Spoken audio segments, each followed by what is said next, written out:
Welcome to Shelaborate. I'm Kath. And I'm Kyra. This is our podcast for the girls, from the girls. We're telling our stories, hyping up women who inspire us, and shelaborating every step of the way. It's time to give you the girl talk you've been waiting for. Let's get into it.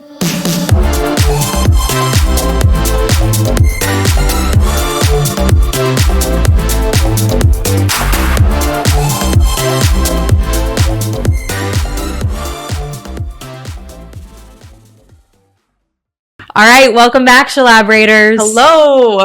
This is episode 8 of Shelaborate. And this is our third installment of our girl talk. You're going to be with Kyra and I today. Today we're going to be talking a little bit about shelaborating. We want to tell you the origin of how we found out about it.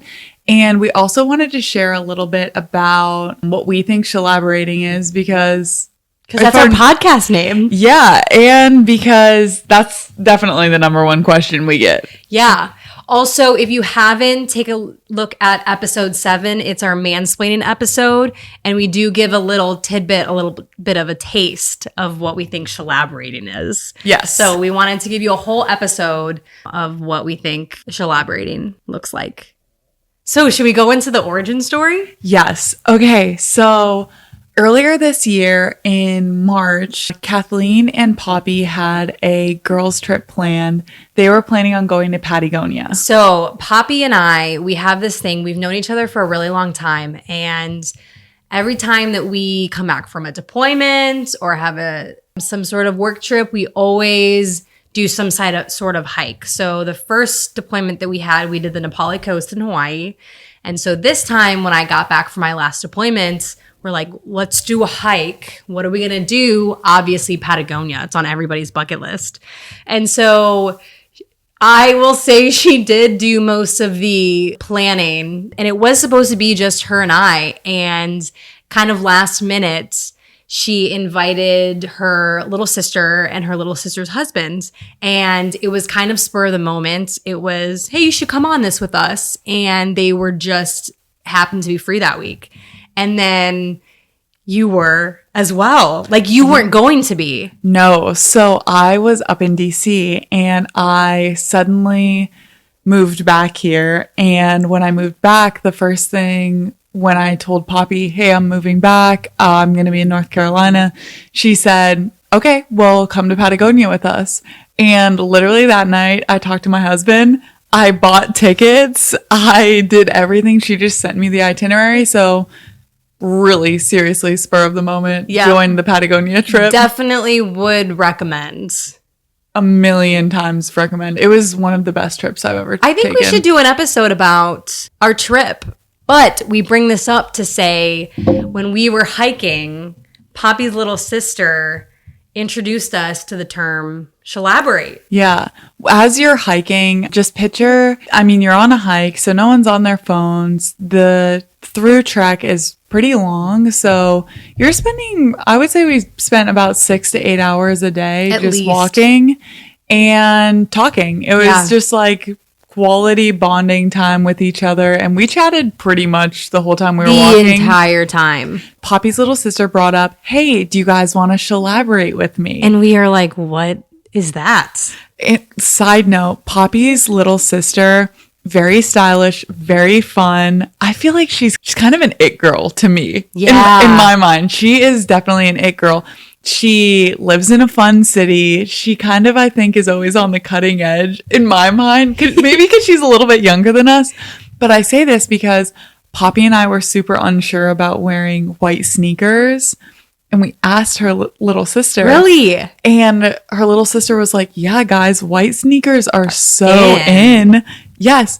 And so Poppy and I both bought white sneakers. I didn't know this. Yes, per her little sister's recommendation. And now I love a white sneaker. You can wear them with dress pants. You can wear them with a dress. You can wear them with shorts. You can wear them with anything.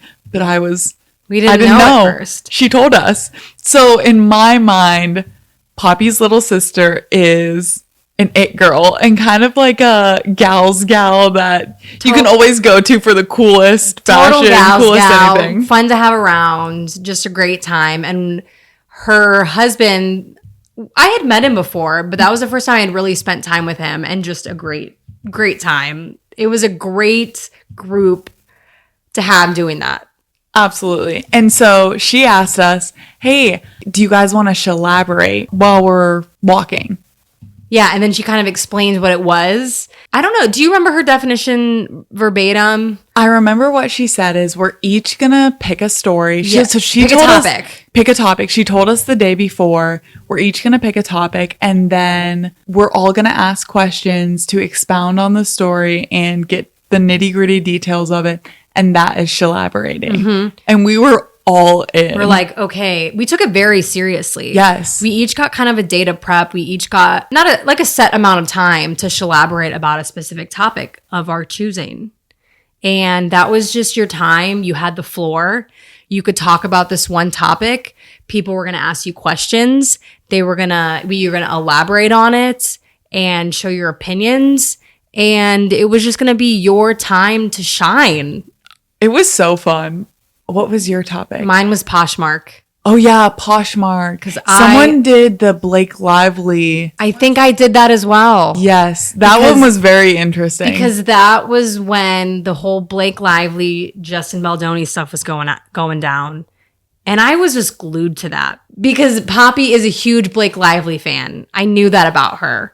And so when all of that stuff happened, I needed to know her opinion. I'm like, where are we at on this, Poppy? Because I think I'm Team Justin. Still to this day, I don't know what team I'm on. You don't? But I don't really follow celebrities. So even after I told the story?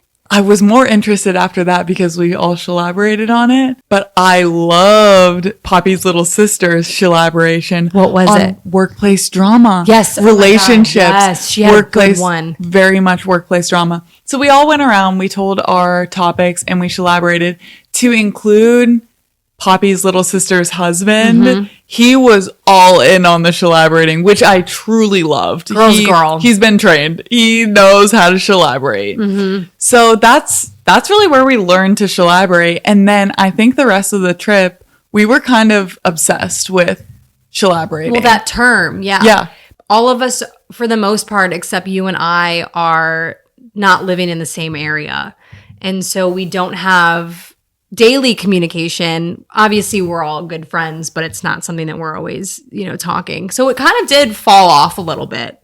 Yeah. And then when we decided that we wanted to do the podcast, we were throwing out names. And I remember you texted me and you were like, shelaborate. And I was like, done. That's our podcast. I don't need to think anymore. As soon as I thought of it, and I was like, that's it. Kathleen's going to love it. Yep. I know that this is perfect. Do you remember any other names that we threw out there? I threw out so many. I don't remember. A lot of it came down to some of the stuff that was already taken. I mean, that's girl true. talk, girl gang. I wanted the girls' room for a little while. Yes, because you had because I want like the vibe of going into the girls' bathroom when you're talking. I don't know. I just feel like it has a really good vibe. The Audacity I really liked because it's kind of like audio, but also Audacity. Love that. But all of those were already taken. So then we got Shelaborate. So back to Patagonia. Yes. So in Patagonia, we learned how to shelaborate. And then straight away, we were like, everyone should be shelaborating. Yeah. The way that the Patagonia hike works is you hike to a sleeping location, then you either sleep in tents or a cabin, and then you are kind of traveling through with the same groups of people. You meet them at each of the sleeping locations. So as we were traveling, there was a group of Canadian guys who we called the Canada Boys who would be at each of the hostels at the end of the night with us. We wouldn't really hike with them, but then we would see them at dinner. And it's family style dinner. So you're all eating at these big long tables. Yeah. So we sat with them, I think the first night, more or less just because the numbers worked out. There was, 5 of us and 5 or 6 of them. And so it just like worked that we were at a table together. And so then after that, we just kind of kept seeing them and would always just sit next to them and grab drinks with them and kind of just bonded a little bit with them. So they were on a bachelor trip and one of them was getting married and the rest of them, they were all buddies from like college or, whatever it was.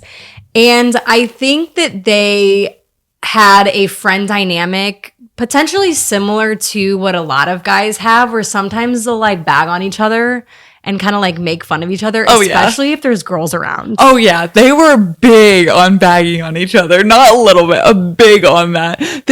Someone would say something that they liked and all of them would just start immediately attacking. Yes, they loved that. And we were kind of just in our era of like, no, we support each other. In our friend group, we support each other. We lift each other up. And so we wanted to bring that to our Canadian brethren. One night, one of them, who I think secretly had like a little crush on you, was, the curly haired one.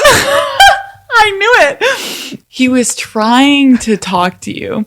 And all of these other guys were just like, everything that he would say, it was like attack, attack, attack, just bagging on him. And he was, I think, the little brother of somebody. He was. He was the little brother. Not that he was an outsider, but he was definitely kind of was probably the punching bag. He's the easy target. Yeah. He's the one that they always bag on. Yeah. And he's kind of like sweet and quiet. And so he's trying to talk to you. He is like making his attempt after attempt, and he's just getting bagged on. So we were like, no, you guys gotta shelaborate. You guys gotta build him up. You guys gotta like pump him up. Like he says he can run a mile in 4 minutes. You go, yeah, he can. I've seen it with my own eyeballs. Yeah, if you say he has the skills of Spider-Man and can climb buildings super fast, you should be like, yeah, that's right. He's literally Spider-Man. Yeah, you back up anything that he says. That's even if it's what you crazy. Gotta do. It doesn't matter. Like whatever he says, you're backing him up. You're doubling down. And so we all kind of went into this, hey, come on, guys. You really just gotta like back each other up.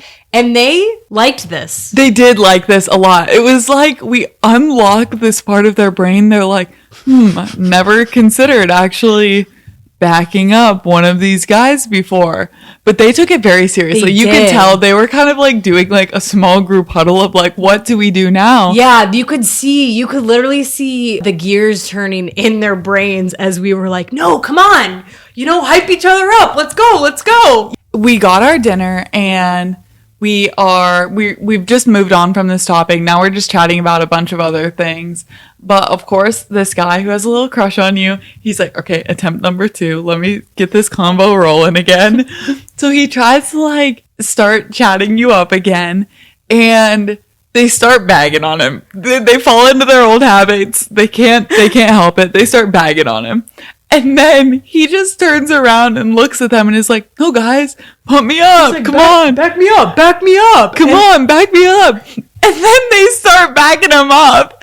And it was the sweetest, cutest thing. I have like that specific moment just seared in my brain. It was so endearing. I will never be able to forget that. Every time I think of Patagonia, I think of the Canada boys and no, back me up. And then they did. And it was awesome. So PSA to all boys out there. I love doing PSAs during our episodes. We love them. But PSA for all boys out there, back each other up. We like it. We like when a guy gang backs people up. You guys like it too. I know you do. It's gotta feel good when all of your bros are like, oh, heck yeah, he is good at that, or that is cool, or whatever. Imagine a wingman. Yes. You want your wingman backing you up. I thought the classic trope was male wingmen backing each other up. I don't think that people truly know what that means. Bring it back. Bring it back. Bring back the good wingmen who are doubling down on whatever you say,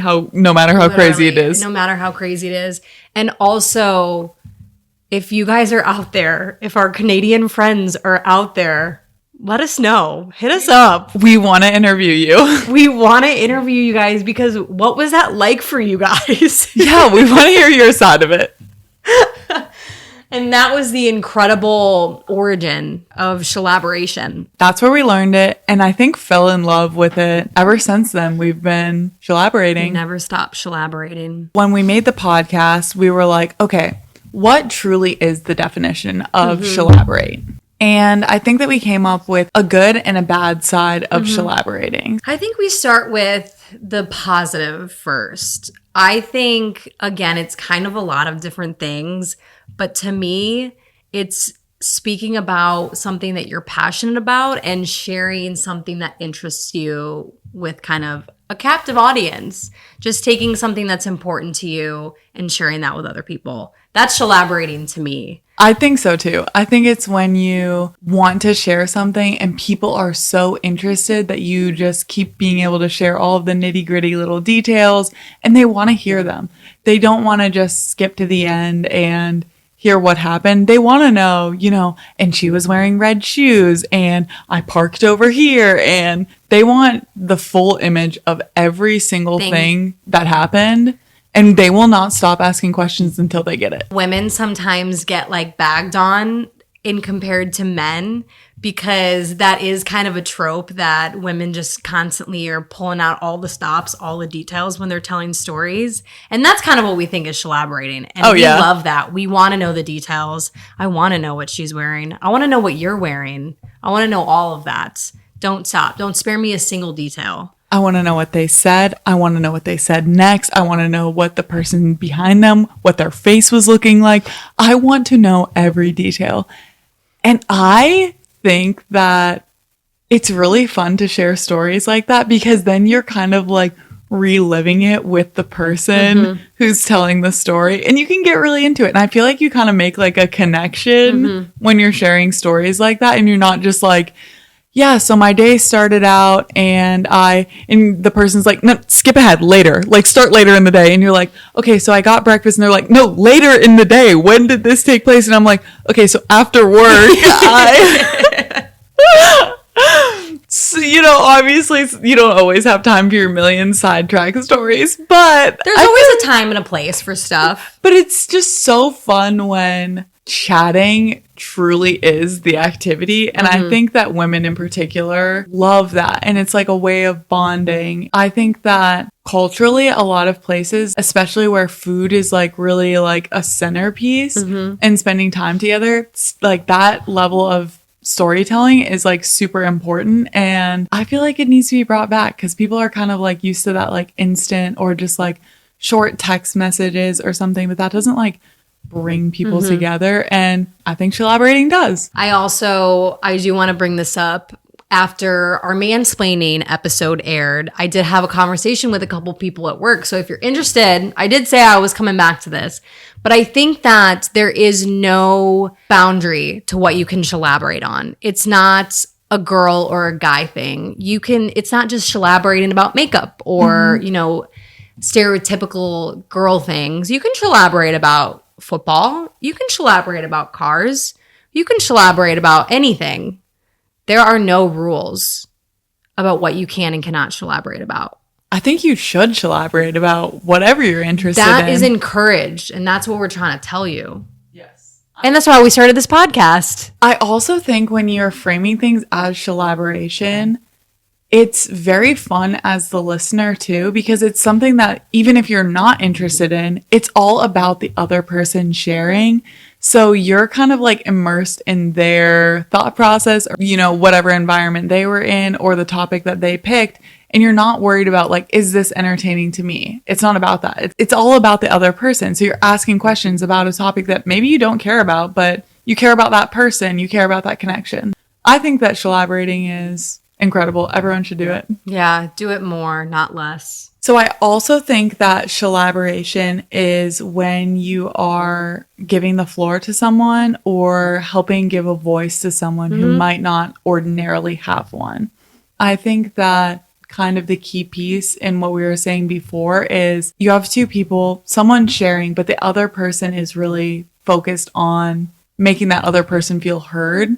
And that could be in meetings when you're just like redirecting it back to them. That could be like in other formal settings where someone who maybe like ordinarily wouldn't be able to talk or who is like a little bit more shy or soft-spoken, you're making sure that they feel included and heard and that you're putting that time and effort into that. So I think that that's also shelaborating. Yeah, people remember that too. That's really, I think, matters a lot to people. The last little tidbit of shelaboration is the 90 million deviations from a story. If you want prime examples of this, listen to our episode with Caitlin. Episode 6 with Caitlin. She is a good shelaborator. She will deviate the story 1 million times. It could have taken her 30 seconds to tell the story. It's going to take 3 hours. You don't know where you are at the end of it. No, you don't even know what the started. original topic was.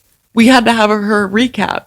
And that in and of itself is shelaboration. Mm-hmm. It is a journey. It is a trip that this person is taking you on. You don't know where you're going. It's about the journey. It's not about the destination. Journey. It is about the chatting, the conversation. It's the connection. Yes. And I think that that's shelaboration. Mm-hmm.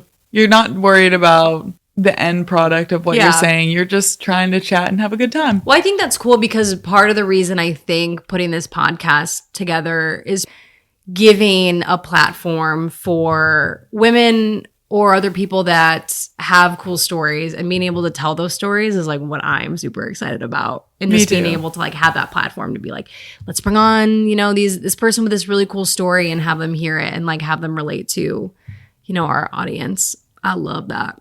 I love that too. And with everything good, there comes some negatives to shelaborating.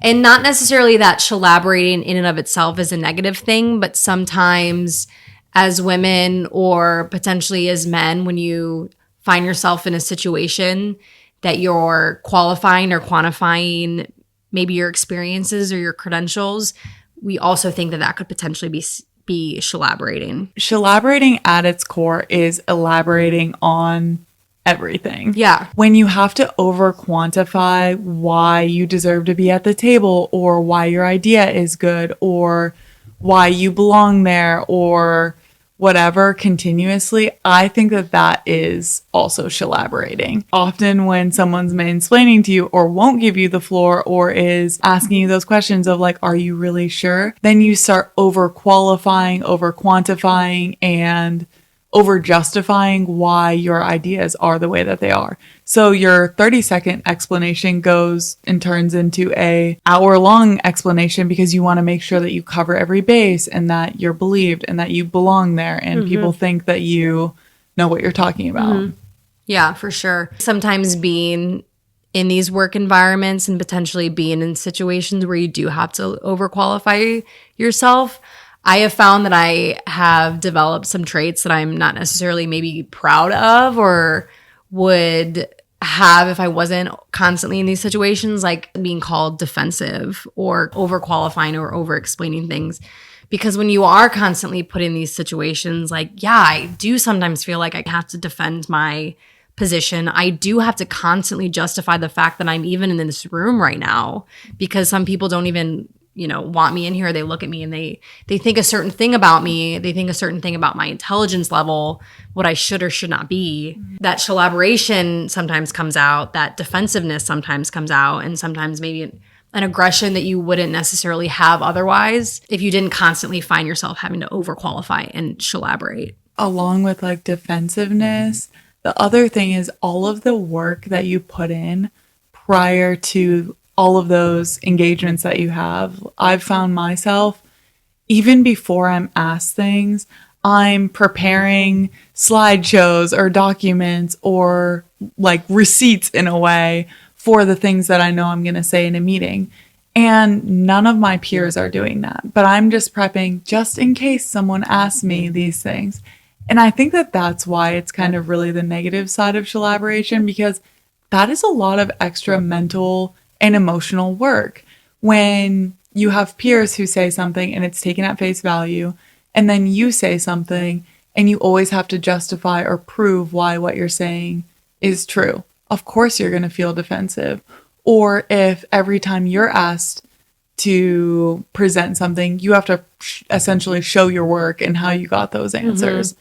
And your peers aren't asked those things. Mm-hmm. Those are the types of things that I think just add to, you know, like they say the mental load. Yeah. Add to that mental load. And that's really the negative side of shelaboration. Yeah, I totally agree. I think a way to combat that feeling of needing to shelaborate is straight up calling it out. Like, oh, nobody else had to do that. Yeah. Like, wow, that's weird. Again, my personal experience, this is a phenomenon that affects mostly women, especially in our job, especially in the military. There's not a lot of us, especially sometimes in the jobs that we are doing or have done, that we just have to work a lot harder in order to be taken seriously. And so we tend to sometimes be a little bit more competent and just better at our jobs and higher performing because for so long we've had to put in so much work to do and have the same output as sometimes our peers. Do you think that puts you ahead sometimes, that because you've had to work a little bit harder and put a little bit more effort into honestly just showing up some days? The first mentor that I had in the military, he was incredible, one of the best leaders I've ever had. He told me day one, he was like, it's not fair, but you're going to have to work twice as hard to get half as much. And he said, but don't worry, that's going to keep compounding over time. And he's like, you'll be working twice as hard to get half as much, but you'll be twice as good as all of your peers. Mm-hmm. And at first I was like, that's really not fair. But first off, the military is not fair. Life is not fair. No. But I did notice I was working really, really hard. And I did have peers who were definitely better than me, but I did not have peers who could outwork me. And so that work ethic eventually led to me being better prepared, better postured to do my job, or just better in other ways. And I wanted to be the best person for that job. I had to outwork them. That was the only way to do it. But I think that it has made me a better person, makes me work harder. That doesn't negate the fact that it is like a heavier mental load. I am thinking about things and working longer, harder than my peers. It's just something that you've been so accustomed to because you've been doing it. And I think that that's common for a lot of females in the military and probably in other male-dominated jobs. Every time I've met a female in the military who's like also in a similar job to me, every single time I'm thinking, wow, she is literally incredible at her job because she has had to compete to survive. Mm-hmm. And being as good as her peers isn't actually good enough. You have to be at the top of your game to compete at the same level. That's my personal opinion. I'm sure that there's outliers to that. And that's not to say like I think I'm the greatest in the world at anything. There's lots that I can do better on. People sometimes are uncomfortable with like, I am good at my job. Mm-hmm. And they're like uncomfortable with that. I'm like, that's just a fact. Like, look at my report cards. Like, look at, it's just kind of a fact. Some people are uncomfortable with like the confidence that you have. But yeah, I completely agree. It's like, I have a lot of respect for the women to my left and right, especially in the military, because I know how much work it takes to just survive every day. Often, I don't think that they immediately think, oh, this person's competent and capable. I am going to trust everything that they say inherently just because of who they are. Mm-hmm.